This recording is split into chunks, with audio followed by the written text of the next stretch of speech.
We're less than 3 weeks away from the start of the 2023 NFL season, so we're going to continue offering our award predictions with Defensive Player of the Year, Defensive Rookie of the Year, and Coach of the Year today on the Locked On NFL Scouting Podcast.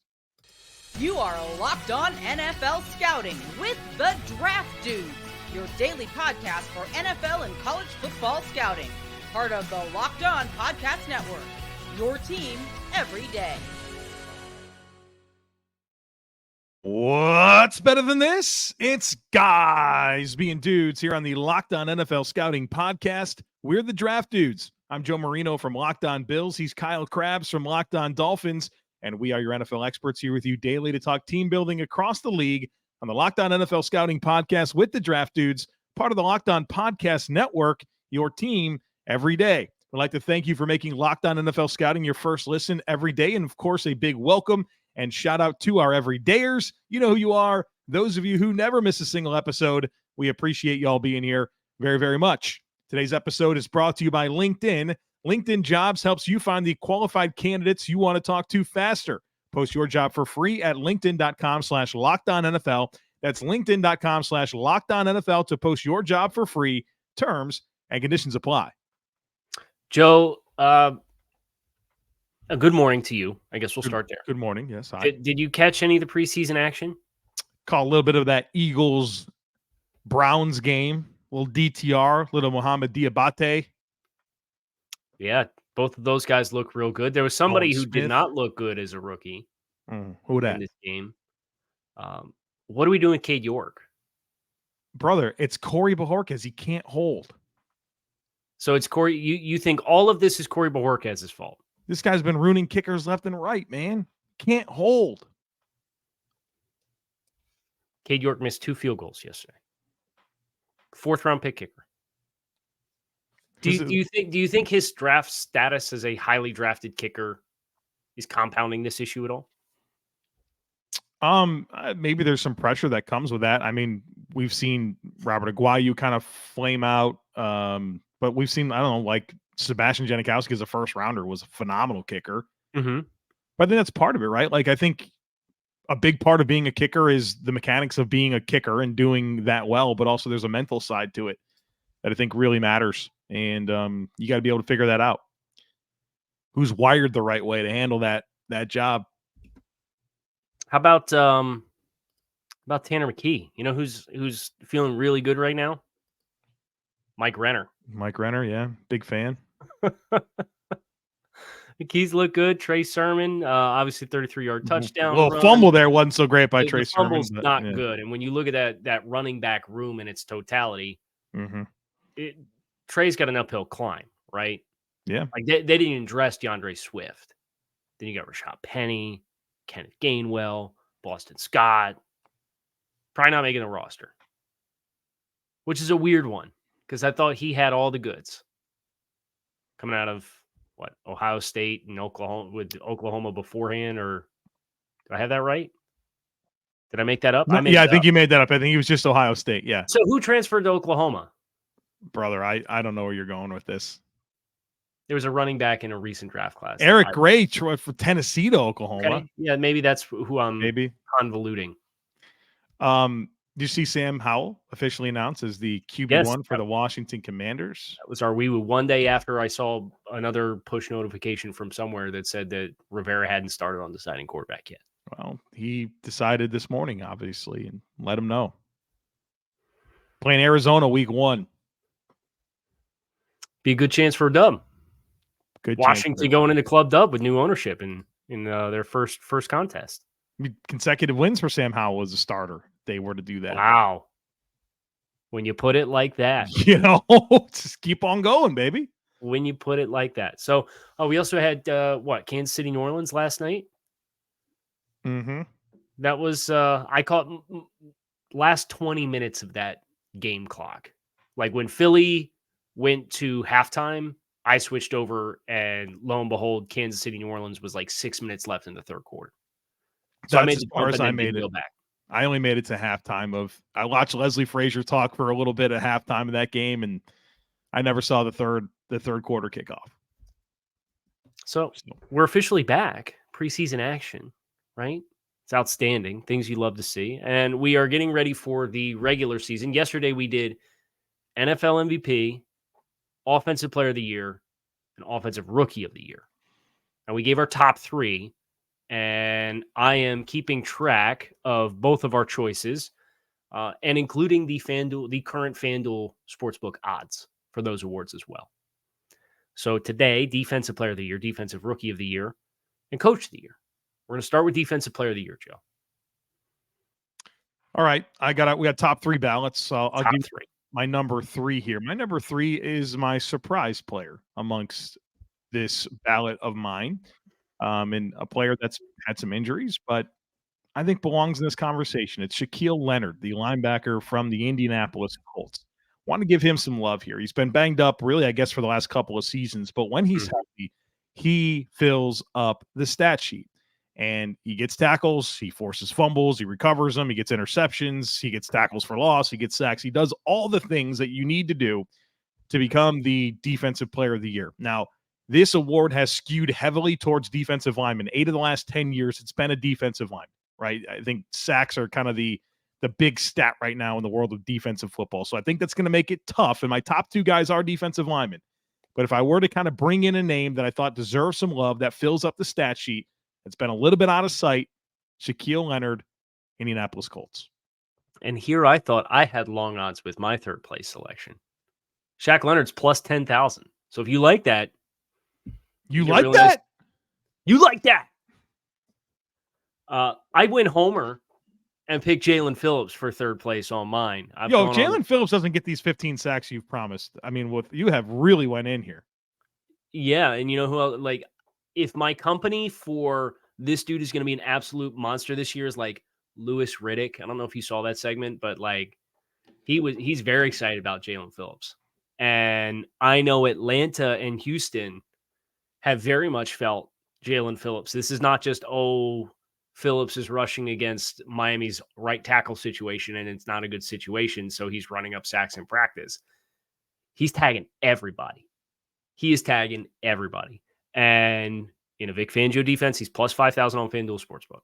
So it's still long odds. I think he's 13th amongst defensive players or something like that on their odds as far as highest odds. I'm going on the record and said 15 sacks are coming. I genuinely believe it. I think at a defense this year that with Vic Fangio is probably going to be well represented in a number of statistics in the top 10, and we'll see when Jalen Ramsey gets back. I think that pushes it into an even higher stratosphere as far as overall team performance. I think he's going to be the leading sack guy on this team, and I think with that Vic Fangio component that's added, the other talent that's available on the defense, and Jaelan Phillips in a vacuum with what he's capable of doing, I think he's going to have a very, very, very, very, very strong season. Will be a household name this time next year. All right, number 2 for me, Tyrell Dotson. No, I'm kidding. You went with your homer pick yesterday, so yeah, we're even now. I have there's nothing homer coming today. Spoiler alert. Number 2 for me is Micah Parsons, the outstanding player. I don't know what are we calling him? Edge rusher, defensive front 7 specialist for the Dallas Cowboys. I think Kyle, I'm probably going to steal his talking point. You predicted him to break the NFL record for sacks. Yes. If he does that, he needs to be number 1. I'm guessing he's probably your number 1 if you truly believe that. We could just spoil the lead here. I have him at number 2. He's going to be really productive, but there's a guy that I have ahead of him. Okay, so I'll do the thing. Does your top guy play in the AFC? Yes. He's an edge rusher. Yes. Does he play in the AFC North? Yeah. Does he play for the Pittsburgh Steelers? No. Oh, you went Myles. Of course you went Myles Garrett. I went Myles Garrett. I went TJ Watt, number 2 for me. And then you could talk about Myles Garrett. So TJ missed some time last year, right? And that was a brutal blow to Pittsburgh. You felt his presence and obviously the impact that he had on the team and the team performance as far as wins and losses when he came back. But Joe, lest I remind you, last 2 seasons in which TJ Watt has been healthy for at least 15 games, which was 2020 and 2021, he's led the league in sacks and in tackles for loss. He's been first team All-Pro in both, and he was Defensive Player of the Year in 2021 when he tied the sack record with 22.5. And then in 2020, he was second place in Defensive Player of the Year. So I know he's second on the FanDuel odds. It's plus 800. Micah Parsons is the current favorite at plus 500. But I just think that track record is really hard to gloss over for a guy that we're expecting to be fully healthy. My favorite thing about TJ Watt is I felt like for the 2 years before he won it, I was like, TJ Watt's here, right? And I feel like now I'm in that same boat with Myles Garrett, where I've kind of been on this drum for a couple of years now when we've been talking Defensive Player of the Year. And so I'm going to stick with it. I mean, he's had 16 sacks in each of the last 2 seasons, 12 the year before that, 10, 13 and a half. I mean, he's had 74 and a half sacks already in his career. And that's 1, 2, 3, that's 6 seasons. I mean, this guy has been everything you could imagine in the number 1 overall pick. And I actually like him playing in the AFC North. We like the schedules that the AFC North faces this year. That'll come up a couple more times here in our conversation today. But between that, and I do like Jim Schwartz calling this defense, getting him into some wider alignments. Sack production's typically there for Jim Schwartz defenses. I like the players that are around him, and Zadarius Smith and Agbo Okoronkwo and Shelby Harris and Dalvin Tomlinson. I think that's going to make things even more advantageous for Garrett to rack up the sacks. So give me Myles Garrett finally getting his due as one of the premier defensive playmakers in the league this year. So I had it Myles Garrett 1, Micah Parsons 2, and 3 was Shaquille Leonard. And you had it. My 3rd was Jaelan Phillips. My 2 was TJ Watt, and my 3 was my 1 was Micah Parsons. All right. So there we have, hopefully between us, we got it represented. Hopefully we get the guy on there. I'd like to think that and real quick note on Myles Garrett, like he's never collected more than like 7% of the Defensive Player of the Year voting. Insane. Ever.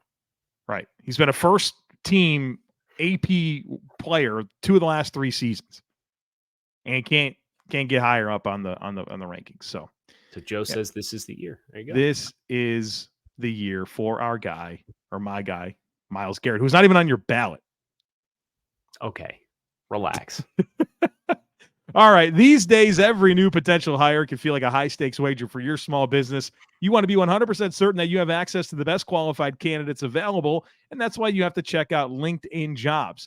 LinkedIn Jobs helps you find the right people for your team faster and for free. And folks, it's so easy to create a free job over at LinkedIn Jobs. And then once you do, add your job and the purple hashtag hiring frame to your LinkedIn profile to spread the word that you're hiring. And then simple tools like screening questions make it easy to focus on candidates with just the right skills and experience so you can quickly prioritize who you'd like to interview and hire. It's why small businesses rate LinkedIn Jobs number 1 in delivering quality hires versus leading competitors. LinkedIn Jobs helps you find the qualified candidates you want to talk to faster. Post your job for free at linkedin.com/LockedOnNFL. That's linkedin.com/LockedOnNFL to post your job for free. Terms and conditions apply.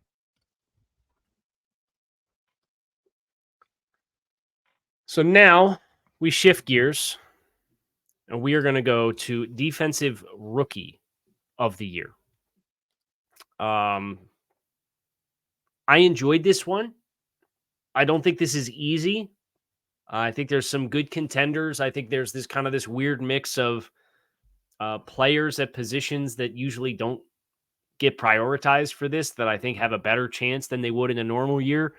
I think some of the top drafted guys might not be the best candidates based on their situations. There's one player in particular that I didn't put on. His name's Nolan Smith, who I think I could see a really good pathway for, but at the same time, it's just such a deep room that he's a part of that I don't think he's going to put the numbers up that he needs to. Yeah, it's fair. I love Nolan Smith, though. Yeah, for another team, I might be predicting him, but okay. What's he going to be, the 4th edge rusher for them? Right. So yeah. I have the top drafted defender in the 2023 NFL draft on 3rd place in my ballot. He is the odds-on favorite right now, Will Anderson. Plus 400 on FanDuel. I have him 3rd place. And I think about Houston. I think about their competitiveness this year. I think they're going to be a more competitive football team. I don't know that he's going to be in a position to truly tee off on opposing quarterbacks with a great deal of consistency. He plays in a pretty run-heavy division as well. So I don't know that the sack numbers are going to be there. And then there's also the component of where Will Anderson and his greatest growth potential is. He's probably a little bit like Myles Garrett first coming into the NFL, where the pass rush menu versus just being such a freakishly athletic player, I think that's my worry, is that you're not going to see gaudy sack numbers right off the jump for Will. I think he's going to be very good, and I think he's going to be just fine long term. But as far as the immediate dividends for Houston, I'm just not quite sure he's going to be in a position, despite being the top-rated defensive player, to roll up the kind of numbers it's going to take to actually win the award. All right. Still number 3, so it's not like you didn't. Correct. Yeah, Correct. Yeah, it's pretty high up there. Number 3 for me is Devon Witherspoon, cornerback from the Seattle Seahawks. Obviously, I like the way that Tariq Woolen played as a rookie, and they felt some type of way about Devon Witherspoon to go ahead and pick him. And I don't think a lot of people expected that to be the case, but they clearly have a vision for him to pair with Woolen and some of the other young talent that they have in that defensive backfield. But I think that they have a little bit better pass rush this year. I like the return of Bobby Wagner to this defense. I like their schedule. I like the division that they play in. And I think there's going to be some opportunities for Devon Witherspoon to make some plays on the ball, make some big tackles for loss. We know he's physical and competitive. I feel like Seattle's done such a good job with their young talent of late. So give me Devon Witherspoon, number 3 here.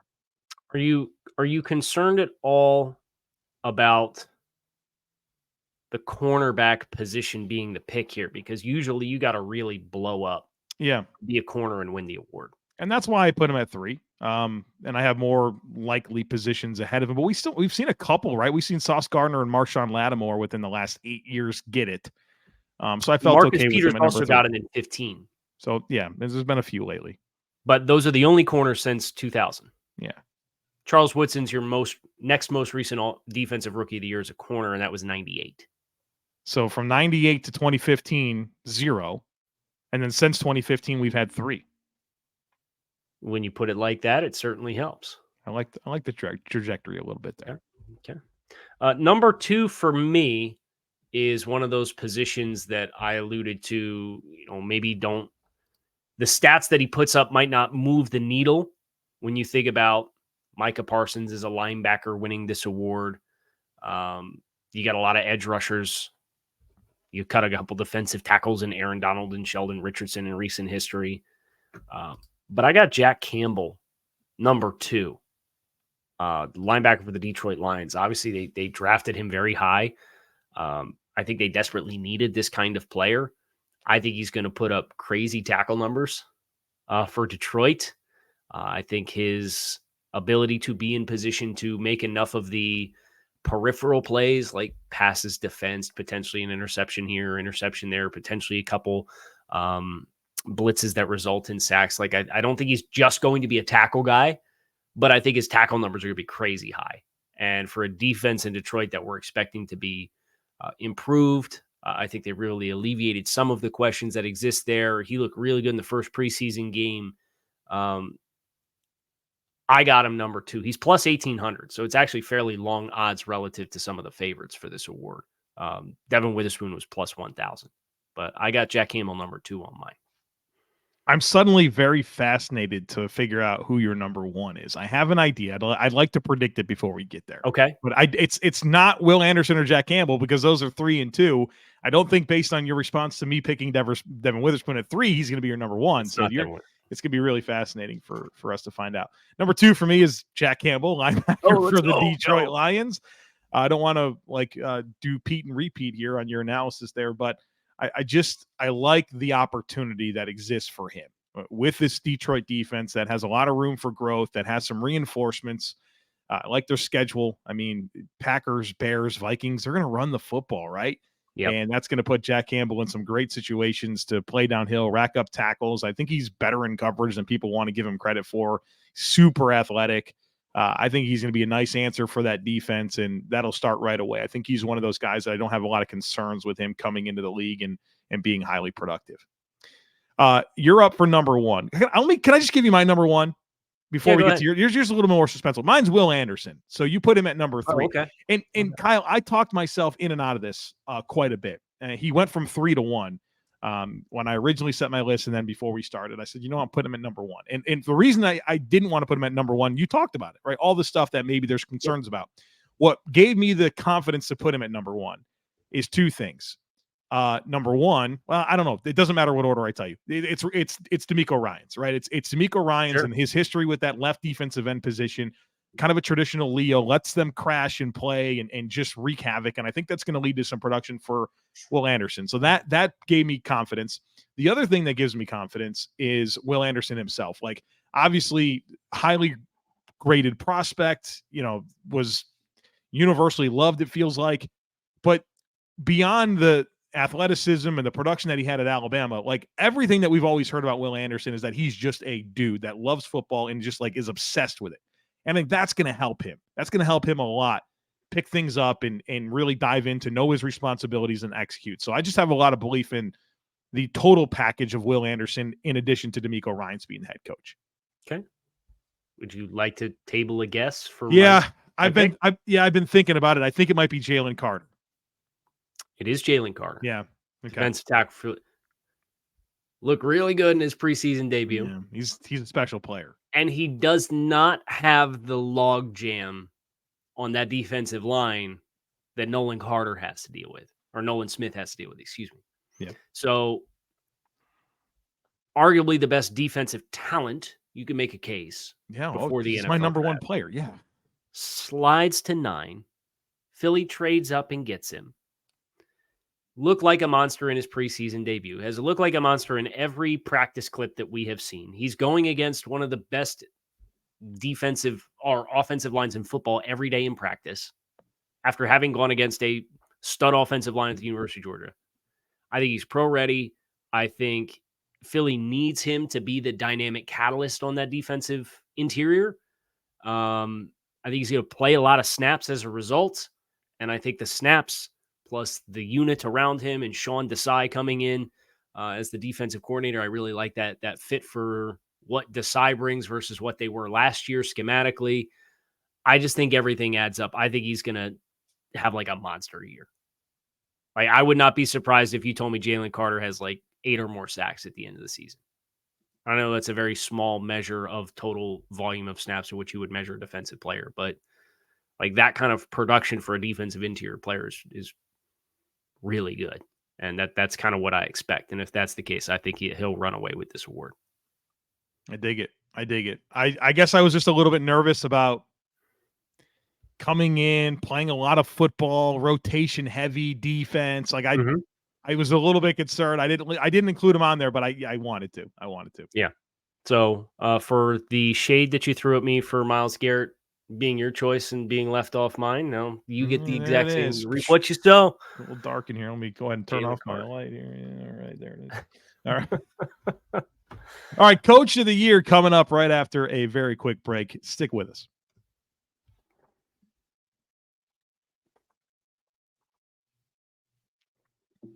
You did stick with us. I see. Yeah, you like it, right? Did that for you. Yeah. It works.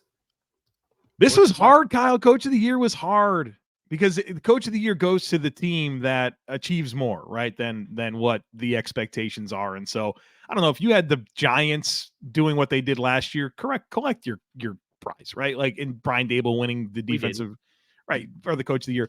So how do you predict that, right? And so that's what's difficult about Coach of the Year. And I had 4 guys that I really wanted to include, but we can only include 3. Well, let's start with 3 and go from there. Okay. I might have to call an audible on my own list right now. You're going to change your own list. I might. Do you need me to go? Yeah, you go first. Okay, so my first vote cast, aka third place, I have Matt LaFleur. I think you think about the quarterback change, the expectations for Detroit in that division. Nobody's really talking about Green Bay.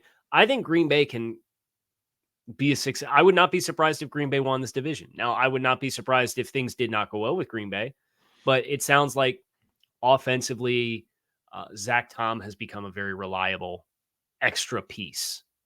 The tight ends they're getting really creative with using Luke Musgrave in a lot of different ways. And the expectation is these rookie tight ends coming in along with Christian Watson are going to play a lot. You'll probably see a lot of 12 personnel.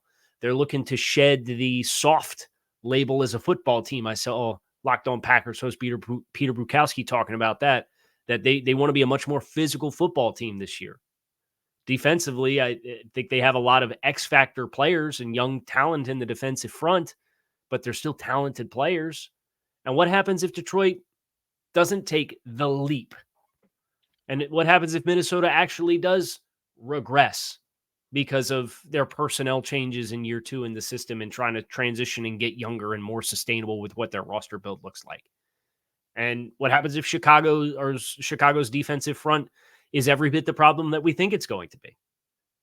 If Green Bay goes out, loses Aaron Rodgers, and has a winning record after having a losing season next year and wins the division, I think that puts Matt LaFleur in a really favorable spot to win this award.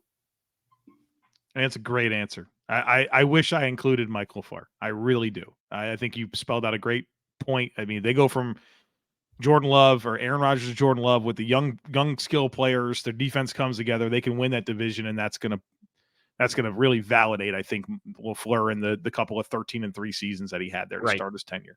I like that a lot. He's plus 1,600 on FanDuel. Number 3 for me is Mike McDaniel, head coach of the Miami Dolphins. And my thought process here is a lot like yours in some ways, where right now the Dolphins they have the 3rd best odds to win the AFC East, according to FanDuel. And I look at them as the biggest threat to the Bills to win the AFC East. And if that happens, which I don't think is outside the likely realm of possibilities, it wouldn't surprise me, right? I think we're at the point now with this Dolphins team where it just wouldn't surprise me that the way that voters are going to look at this, where they not only do the Bills not win it, but the Jets don't win it, who are the absolute darlings of the NFL. And so because I think there's a reasonable path, and I think this is all about overachieving expectations, and I know there's a lot of love for the Dolphins out there, and there should be. If they do that, if they were able to go in 12 games this year and win that division, I think that's going to go a long way in convincing people that, Mike McDaniel's this young hotshot coach, what I think helps, right? That there's an attractiveness about him. He's different. Goes out and wins this AFC East, I think he's got a real shot. From your lips to God's ears. Well, no, not that, but, just objectively being predictive. Nobody's rooting for this, but. Right. I'd take 11. I don't need 12. I'll take 11 wins. I'm saying to get coach of the year, right? If it's a 3-way tie with 11 and some other team does well, right? I'm convincing way to do this is kind of the path that I'm trying to outline. So Mike McDaniel plus 2,000. I thought the value for coach. I thought the value for coach of the year options was in the plus 2,000 bucket. And so I'll give you a little spoiler alert. My next 2 guys are also both in the plus 2,000 bucket. So I'll read you the 5 names and know that 2 of them are going to be 2 of my next 3 guys. Okay. Or my final 2 guys. Pete Carroll, Mike Tomlin, Dennis Allen, Mike McDaniel, Doug Pederson. Okay. I got Mike Tomlin at number 2. You think about Pittsburgh, the non-losing season stretch that they've had, that's well documented, but they haven't had double-digit wins since when? It's been a minute. They haven't had it for the last 5 years because I predicted. Remember, they have not had a 10 double-digit win total at the end of the season. But in the same light that you talked about Miami and expectations in the AFC East, I think about the AFC North with Cincinnati and Baltimore and Cleveland. Like that, AFC North might be the best division in football this year. I think so. I would probably take them, and then probably the AFC East second, and then probably the NFC East. Yeah, I agree with that. Top to bottom. Yeah. For like teams 1 through 4. So most difficult division in football. If you were to put the teams up on the board right now, Pittsburgh's where? I probably the perception's probably 3 or 4. Right. And we've seen the schedule. We went through when we did record predictions and we're like, yo, Pittsburgh could like mess around and get 11, 12 wins here. just based off the schedule if they handle their business in the division. So I think it's that pathway for Pittsburgh with a favorable schedule, with the perception of them in the division, the same thought process you used for Mike McDaniel, I use for Mike Tomlin. I think they're due for a jump, and I think he'll be well represented in this at the end. All right, number 2 for me is Kevin Stefanski, head coach of the Cleveland Browns. A lot of your thought process there with Mike Tomlin, really competitive division. This is a team that there's been some hype around, but for whatever reason, right, they don't necessarily always meet it. Right. If Stefanski gets Deshaun Watson playing well, this remainder of team is outstanding. Mm-hmm. And they go and knock off Cincinnati in that division. That's going to be big, right? I think it's going to be a dogfight in the North. But if he gets Deshaun playing well, they win that division. I think Kevin Stefanski is kind of a coach that some people look at as on the hot seat. That would really, that shift in, okay, right now we think he doesn't get it done. He gets fired. He goes out and wins the division, which I think is possible. I think that's your path. So I have him at number 2. Dougie P. Doug Pederson's my pick. Plus 2,000 for odds on FanDuel. Jacksonville Jaguars playing in the AFC South. We've both gone on the record and said we think Trevor Lawrence is going to take the leap, right? So if Trevor Lawrence takes the leap, passes for 4,500 yards plus, passes for 35 touchdowns plus, which we've both gone on the record. We said we think is pretty probable at this point. You see Calvin Ridley and the buzz there for an investment that they made last year and what he has. Colin Cowherd said it's the number 2 quarterback receiver duo in the league. Lawrence to Ridley. You saw that, right? I did see it. I had to put it out there. Calvin Ridley with Christian Kirk and Evan Ingram. Anton Harrison's looking good in his early reps as a player that they invested with the uncertainty around Cam Robinson. So offensively, things look like they're going to jive, right? And then defensively, we like the talent that they have. They have a lot of young talent with guys like Cisco and Tyson Campbell and these linebackers and Devon Hamilton holding it down in the middle and Trayvon Walker coming into year. Like the pieces of this puzzle snapping all together. I'm going to do the thing very briefly with you. Okay. The critical games on this schedule are home against Kansas City, London against Buffalo, home against San Francisco, and home against Cincinnati. They get all of those teams at home. The rest of the schedule at Indy, Houston, Atlanta, Indy, at New Orleans, at Pittsburgh, Tennessee, at Houston, at Cleveland, probably the toughest road game that they have. Home against Baltimore. Did I even include Baltimore the first time? They get Baltimore at home too. At Tampa Bay, Carolina, at Tennessee. Manageable. You take care of those 5 home games, Kansas City, Buffalo, San Francisco, coming out of your bye, you get San Francisco, Cincinnati, and Baltimore, all 5 of those games at home. You go 3-2 in those 5 games. What's your schedule look like? You would go 2-3. You're probably going to win 11 or 12 games. Right. Yeah. With what Trevor Lawrence has the potential to do in this offense. I mean, you might be talking about Jacksonville being the 2 seed, depending on how these head-to-heads go. Yeah. Tiebreakers, right? And other teams just having tougher schedules. Dougie P. That's my pick. Number 1 for me is Mike Tomlin, head coach Steelers. You did the thing already. You pretty much broke that down. I don't want to go too far into it, but I mean, their win total right now, according to FanDuel, is at 8.5. The first time we predicted their schedule, we had them at 11. Team with dynamic talent, like big time playmakers all over this roster. Kenny Pickett year 2. They go and knock off Cincy. They win that division. Even Cleveland's projected 9.5 wins. So Tomlin at 8.5 that's the lowest. Yeah, that's the lowest. So I like that. I think they're going to overachieve that expectation. And I think they're going to have a great season. The reason I didn't put Doug Pederson in my list, I thought about him, was because they they won the division, right? And they won a playoff game last year. So I wondered if like there was already this belief that he's kind of arrived. You know what I mean? Because once you do it, it's hard to. It's very fair. Yeah, Very fair. That was kind of my thought. And Pete Carroll was the guy that I had a hard time leaving off because when I was considering my options, it was like, okay, what teams do I feel like I'm a little higher on than maybe the perception out there? And Seattle was a team that I keep coming back to, but then I talked myself out of it with like, yeah, they went to the playoffs last year. So maybe there's already okay, Seattle's arrived to this iteration of them. Okay. Well, there you have it. There are our picks for Defensive Player of the Year, Defensive Rookie of the Year, Coach of the Year. Yesterday was NFL MVP, Offensive Player of the Year, Offensive Rookie of the Year. We hope you guys enjoyed this jaunt through the awards circuit that we'll go through at the end of the year.